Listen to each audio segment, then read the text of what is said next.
Miguel.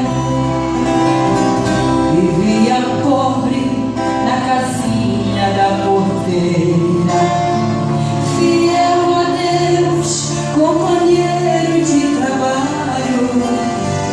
Seu testemunho era firme e verdadeiro.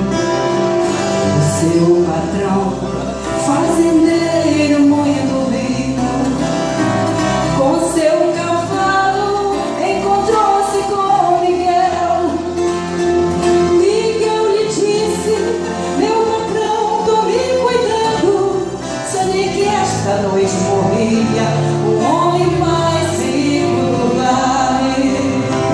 O fazendeiro, cada igreja, deu meia volta, chegou no casarão e ficou preocupado. Ele sabia quem era o Miguel, o crente fiel que conhecia Deus. Olha o que aconteceu.